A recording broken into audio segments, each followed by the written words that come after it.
some of the scribes who had come from Jerusalem gathered around Jesus, they noticed that some of his disciples were eating with defiled hands, that is, without washing them. For the Pharisees and all the Jews do not eat unless they thoroughly wash their hands, thus observing the tradition of the elders. And they do not eat anything from the market unless they wash it. And there are also many other traditions that they observe, the washing of cups, pots, and bronze kettles. So the Pharisees and the scribes asked him, "Why do your disciples not live according to the tradition of the elders, but eat with defiled hands?" He said to them, "Isaiah prophesied rightly about you hypocrites, as it is written, 'This people honors me with their lips, but their hearts are far from me. In vain do they worship me, teaching human precepts as doctrines. You abandon the commandment of God and hold to human tradition.'" Then he called the crowd again and said to them, "Listen to me, all of you, and understand. There is nothing outside a person that by going in can defile, but the things that come from out are what defile. For it is from within, from the human heart, that evil intentions come: fornication, theft, murder, adultery, avarice, wickedness, deceit, licentiousness, envy, slander, pride, folly. All these evil things come from within, and they defile a person." Well, grace, peace, and an eye to the future be with all of you in the name of the one who questioned everything, Jesus Christ. Amen. Well, as is so often in our gospel readings, today we find Jesus arguing with the Pharisees. They are arguing with him today about whether or not people should wash their hands before they eat. And on the surface, I gotta say, I think the Pharisees are right. You really should wash your hands before you eat. But the actual act of washing one's hands, that's not really what they were arguing about. Because often when we are arguing or when we get upset, we use something trivial as a pretext. And the real reason that we're angry or arguing is something completely different, something that is bubbling just beneath the surface. For example, recently I got a little bit upset at my son. I went into the freezer, I got out my ice cream. I scooped a giant, big, awesome dish of Blue Moon into a bowl. I went over to our silverware drawer, I opened it up, no spoons. So I went downstairs and I yelled at him about having all of the spoons because he had them all. Now, was I arguing about spoons? Not really. I was frustrated that he has a messy room. I was frustrated that he doesn't bring his dirty dishes back to the kitchen. And because of that, we're always looking for things like silverware.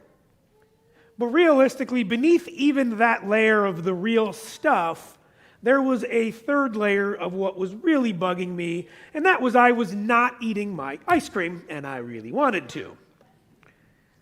Anyways, today's story finds Jesus, we think, in Galilee. A group of Pharisees have arrived up from Jerusalem, and they see that some of the disciples have not ritually cleaned their hands before they start to eat. So confronting Jesus, they ask him, "Why do your disciples not live according to the tradition of the elders, but eat with defiled hands?" What we have here coming from the Pharisees is the time-honored argument of, "But we've always done it that way." Does that sound familiar?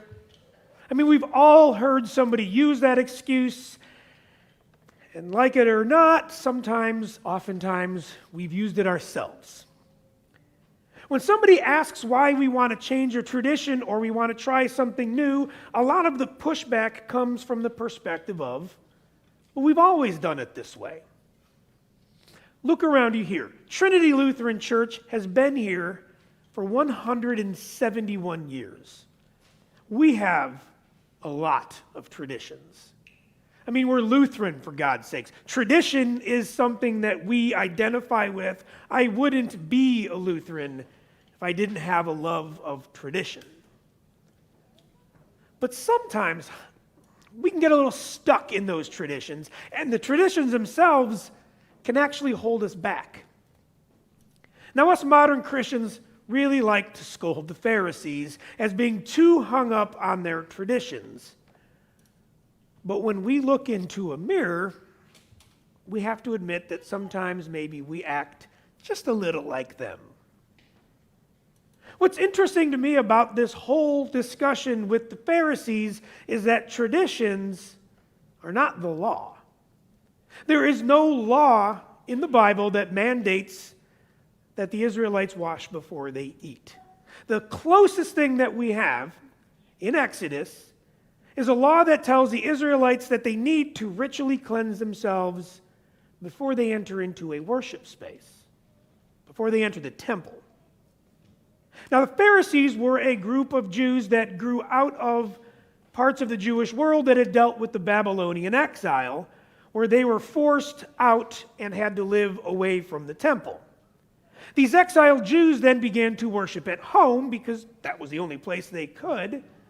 And very similar to us nowadays, and in places all across the world, not even across Christianity, worship tends to get joined with a shared meal. And washing before eating became conflated with washing before worship. And that, my friends, is how traditions are born. So after hearing the Pharisees' complaints, Jesus responds and he cites Isaiah 29:13. I'm going to use a slightly different translation. These people draw near to me, and with their mouth and with their lips honor me, but they've removed their heart from me. And their fear of me is nothing but a commandment of men, which is something that they were taught. Jesus then slams dunk on these Pharisees, telling them that all evil things come from within, and it's those things that really defile a person. Jesus tells us that sin comes from within, not something we do or don't do. Now, to be clear, Jesus is not discounting the Pharisees. He's not discounting the Pharisees' traditions, and he is not discounting the law. He is not saying we should throw those things away. But he is questioning their motivation. Are they following their traditions in order to glorify God? Or are they just doing it to make themselves look holy in front of other people? Or what is most likely, are they doing it because they've always done it that way? The argument that is underneath the hand-washing argument is this: do they even know why they are doing it anymore? Or is it just something that they do? In the Hebrew Bible, the purpose of the law and the commandments from God were set out so they could be a guide for us on how to love one another.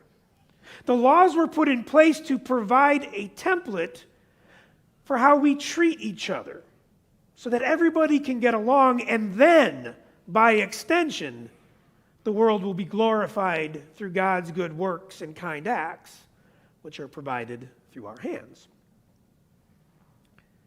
Unfortunately, these particular Pharisees use their power and their knowledge of the rules to condemn and shame people, which really misses the whole point. The traditions of the Pharisees were dependent on the state of the heart. I mean, you can do all of the right things, all of the so-called right things. You guys can come here every single Sunday. You can tithe. You can say the creed. You can make the sign of the cross at all the right places. You can kneel at the altar. If you're up here, you can wear an alb. And those are all wonderful things to do. But if you're not feeling it in your heart, if the Holy Spirit isn't at work through those actions, at best, those are just incomplete. The Pharisees here say they didn't wash. Their perspective was, we always wash. We always have, and we always will. We've always done it this way. But the reality is that they're wrong. That's not true. It's just the only way that they had done it in their collective memory.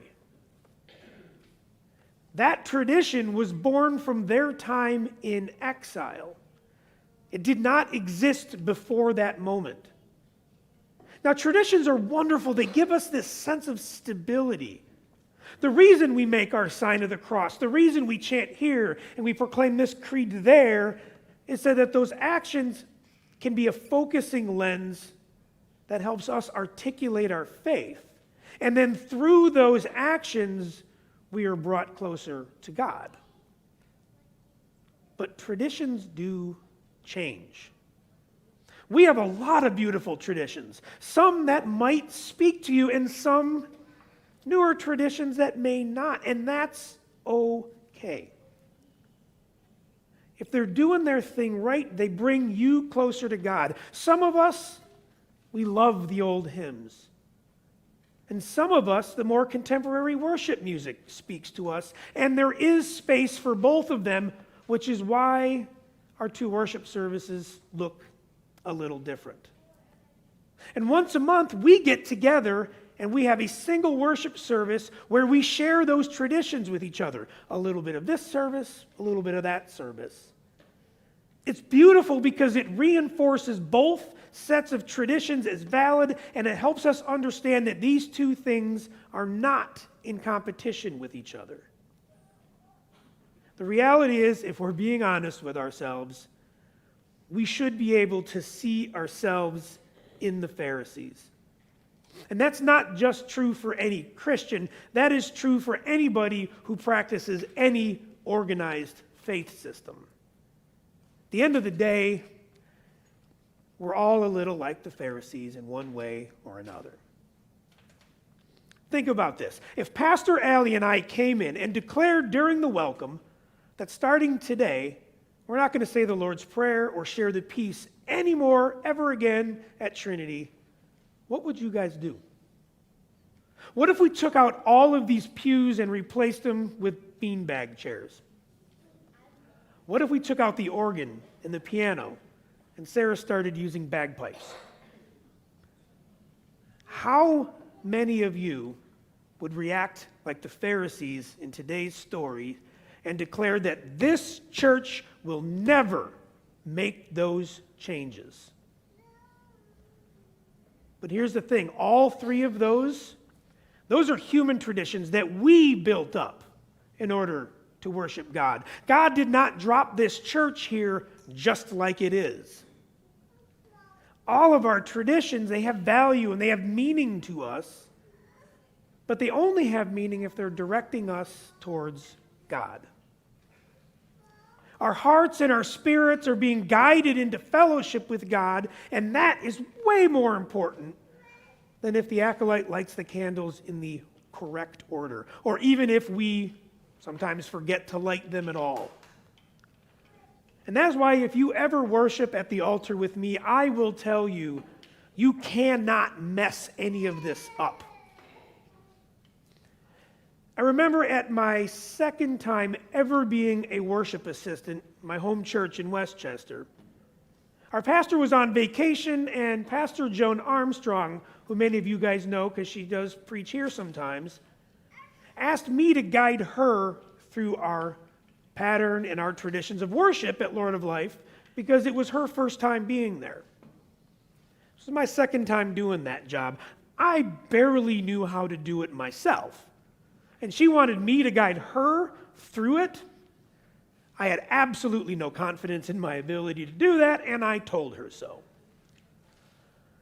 She gave me some advice in that moment, and it has not only stuck with me since, but it's really shaped part of my theology. She told me, well, in spite of our best efforts, worship will still happen. And it did. Did we mess some things up? Probably. I'm sure that we did. But our hearts were directed towards God, and all of our actions were Spirit-led to focus us on the kingdom. So if some stuff got a little bit out of order, but our heart was in the right place, was God any less praised that day? Of course not. So while I do say, I'm sorry, Jesus, I disagree, we really need to wash our hands before we eat, I do find myself in agreement with him in everything else. We need to think about how our traditions help us in our mission to be the gospel. How does a particular tradition show the world who we are?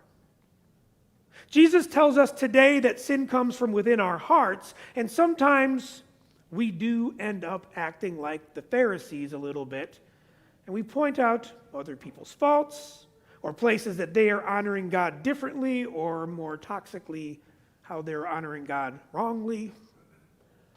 But what really matters is our spirit, our intentions, and our actions towards other people.